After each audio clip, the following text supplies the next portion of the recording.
एक घने और हरे भरे जंगल में एक सुंदर और विशाल पेड़ खड़ा था। यह पेड़ बहुत ही दयालु और प्यारा था। वह अपने आसपास के सभी जीवों और विशेषकर एक छोटे लड़के से बहुत प्यार करता था। यह लड़का हर दिन पेड़ के पास आता था और पेड़ को खुश करता था। हर दिन की तरह वह लड़का रोज सुबह उठकर सबसे पहले पेड़ के पास जाता। वह पेड़ के हरे भरे फूलों को इकट्ठा करता और उनकी माला बनाता। माला को वह पेड़ के तने पर लपेटता और कहता, यह तुम्हारे लिए है मेरे प्यारे पेड़। पेड़ भी उसकी खुशी में झूम उठता। लड़का पेड़ के तने पर चढ़ता, उसकी शाखाओं से झूलता और पेड़ के मीठे फल खाता। कभी वह पेड़ के नीचे बैठकर लुका छिपी खेलता और जब थक जाता तो पेड़ की छांव में सो जाता। पेड़ को इस दोस्ती की बहुत खुशी होती थी और वह अपने छोटे दोस्त की हंसी और खुशियों से गदगद रहता। समय बीतता गया और लड़का बड़ा हो गया। जैसे जैसे लड़का बड़ा होता गया, उसकी जिम्मेदारियां भी बढ़ती गईं। उसने धीरे धीरे पेड़ के पास आना बंद कर दिया। पेड़ को पहले की तरह खुशी और मस्ती का एहसास नहीं हो रहा था। अब पेड़ अकेला महसूस करने लगा। काफी समय बाद लड़का फिर से पेड़ के पास आया। पेड़ खुशी से झूम उठा और बोला, बेटा, तुम आ गए। आओ, मेरे तने पर चढ़ो, शाखाओं से झूलो और मेरे फल खाओ। लड़का गंभीर होकर बोला, अब मैं बड़ा हो गया हूँ। मैं अब खेलने की उम्र में नहीं हूँ। मुझे पैसे चाहिए। मैं बाजार से कुछ खरीदना चाहता हूँ। क्या तुम मुझे पैसे दे सकते हो?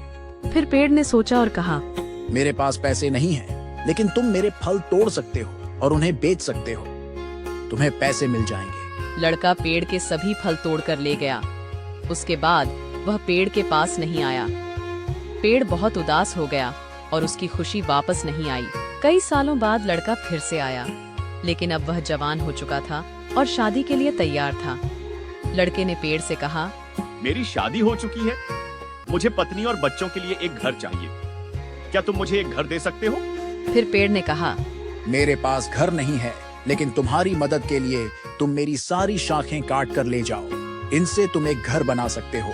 लड़का पेड़ की सारी शाखें काट कर ले गया और एक बड़ा घर बना लिया। अब पेड़ के पास केवल एक लंबा तना बचा था, लेकिन पेड़ फिर भी खुश था कि उसने लड़के की मदद की।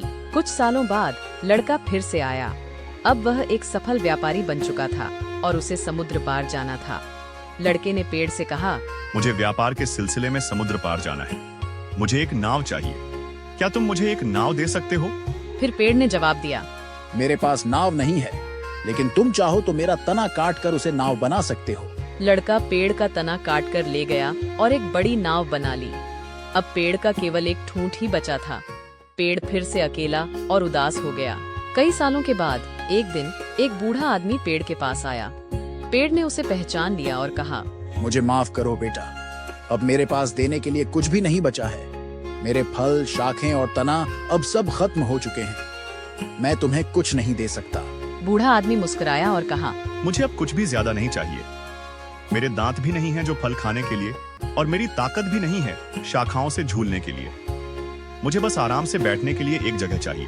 पेड़ ने खुशी से कहा, अगर यही तुम्हारी इच्छा है तो मेरे ठूंठ पर बैठो और आराम से रहो। बूढ़ा आदमी ठूंठ पर बैठ गया। अब पेड़ बहुत खुश था कि वह अपने पुराने दोस्त को आराम दे सका। पेड़ का ठूंठ अब भी उसी प्यारे दोस्त की यादों से भरा था। इस तरह पेड़ ने अपनी जिंदगी का हर हिस्सा अपने प्यारे दोस्त के लिए समर्पित कर दिया। उसकी दयालुता और प्रेम ने यह सिखाया कि सच्ची मित्रता और समर्पण की कोई कीमत नहीं होती। पेड़ और उसके दोस्त की यह कहानी हमें यह सिखाती है कि जब हम खुद को किसी के लिए समर्पित कर देते हैं तो वही सच्ची खुशी और संतोष की बात होती है।